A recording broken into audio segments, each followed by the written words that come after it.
সভাপতিত্ব করছেন আমার প্রিয় বন্ধু নজরুল ইসলাম খোকন সরকার। আজকে আমাদের মাঝে উপস্থিত আছেন আমাদের বাংলাদেশ জাতীয় পার্টি বিজেপির সম্মানিত সাংগঠনিক সম্পাদক আমাদের মাঝে উপস্থিত আছেন আমাদের কেন্দ্রীয় কমিটির সাংস্কৃতিক বিষয়ক সম্পাদক মামুন সরকার। আমাদের মাঝে উপস্থিত আছেন যার কথা বলতে গেলে তার আগে কথা না বললেই নয়। 2018 পরে যখন পার্থবাই তার দলটা ঘোষণা শুরু করছে, তার ভিতরে যদি বিক্রি করেন যোগ্য একজন নেতা বলেন তাহলে তার নামটা চলে আসে সেই হারুন রশিদ। হারুন যে আমার প্রিয় বন্ধু, এখানে দ্বন্দ্ব সম্পর্কে এটুকু উচ্চারণ করছি, এখানে আপনাদের অনেকের হয়তো বিষয়টা আমি ক্লিয়ার করে দেই।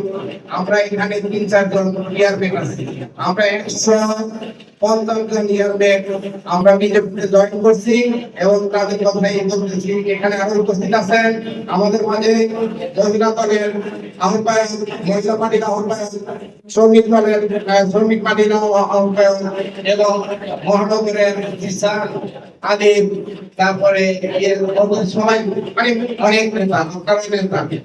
তবে গতানুগতিক কথা না বলে আজকে কয়েকটা কথা বলতে হয়। আসলে যখন একটা ব্যক্তি বলে যে আমার পূর্বের যদি কোনো অন্যায় থেকে ক্ষমা করে দিয়েছে, তাহলে আপনার মধ্যে কয়েকটা কথা বলতেই হয়।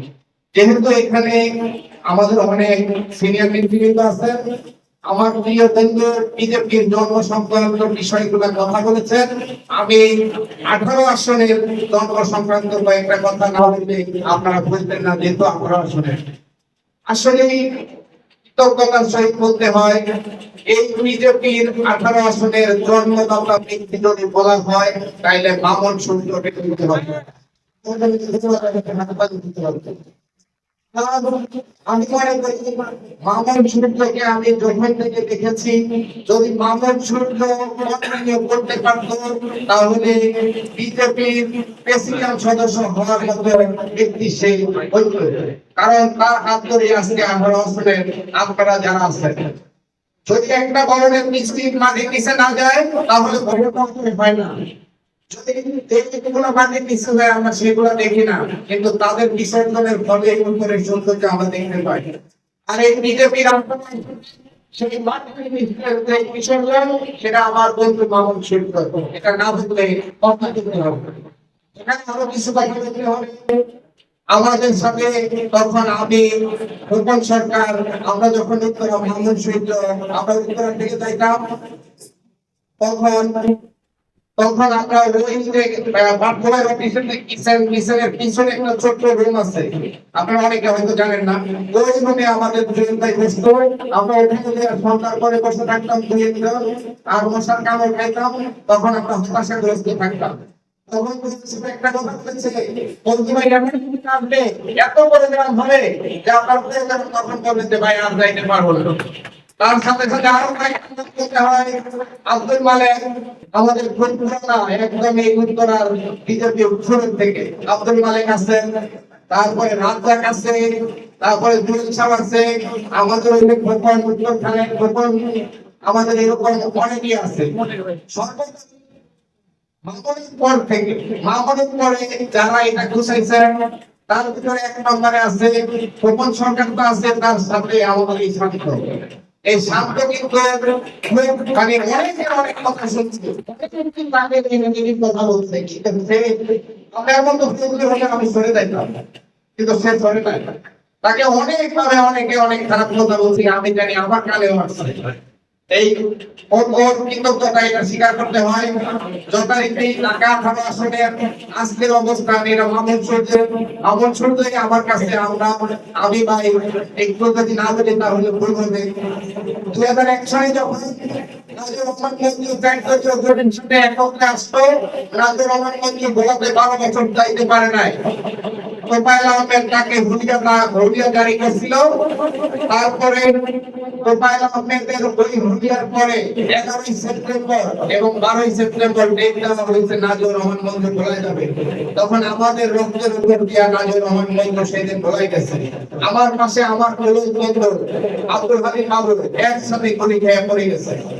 সেই থেকে আমরা রাজনীতি করছি। যখন বিএনপি জিতলো, তারপরে আমি ঢাকাতে সেটেল হয়ে গেলাম, রাজনীতি থেকে সরে আসলাম। আমি একটা সংগঠনের সেক্রেটারি ছিলাম, মামুন সূর্য ওই সেক্রেটারি। আমাদের ওখানেও তার একটা মন আছে, সে যেখানে যায় ভাই আমার সাংস্কৃতিক এই পক্ষ থেকে। আমি বললাম না ভাই, আপনাকে আর পরবর্তী দেবে না ভাই, আমার এখানে সাংস্কৃতিক বলতে সেই সংগঠনের ওই সাংস্কৃতিক পদ ছিল। তখন মামুন সূর্য যায় প্রথম আমার সভাপতিকে বলছে, হারুন রশিদ হারুন ভাইকে, যে ভাই পার্থ ভাই আপনাদেরকে স্পেশালি চা এরকম একটা দাওয়াত দিলাম। বললাম হ্যাঁ, পার্থ ভাই দাওয়াতে যাওয়াই যায়। তখন আমরা গেছিলাম 2017 সালে পার্থ ভাই দাওয়াতে। তারপরে ওই দিন আমরা 17 থেকে 18 জন গেছিলাম গাড়ি ভরে। সবাই পার্থ ভাইয়ের কথা নিয়ে হাসাহাসি করছে।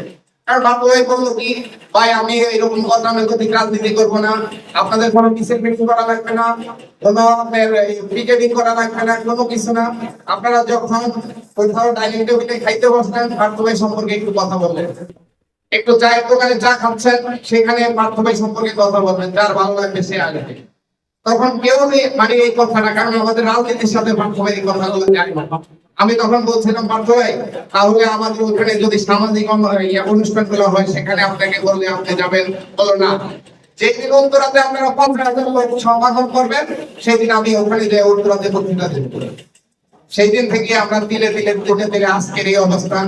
তবে আজকের প্রোগ্রামে আমি আমার বন্ধুর সাথে একমত পোষণ করি। আজকে উচিত ছিল যেহেতু কেন্দ্রীয় নেতা, থানা নেতৃবৃন্দের কথা শোনা, তাদের কি সত্য কি এই বিষয়টা। আমি আশা করছি যাই হোক, আমাদের নেতা বেশি হয়ে গেছে, এই জন্য কথা বলতে সময় নষ্ট হয়ে গেছে। তবে সর্বোপরি আজ আপনারা যেভাবে স্বতঃস্ফূর্ত ভাবে কোন সরকারের আহ্বানে এখানে অংশগ্রহণ করছেন, আমি আশা করব আপনারা সবাই নিজ নিজ জায়গা থেকে বিজেপিকে এমন ভাবে টাকা প্রশাসনের দুর্গ করে করবেন, যাতে আগামীতে এই 13তম জাতীয় সংসদ নির্বাচনে 18 আসনে প্রার্থীদের যাকে কেন্দ্রীয় দেবে, সে বিপুল করে বিজয় হবে। সেই আশা ব্যক্ত করে আমি আমার কথা শেষ করতেছি। আল্লাহ হাফেজ। তোমার দেশ আমার দেশ, তোমার দেশ আমার দেশ।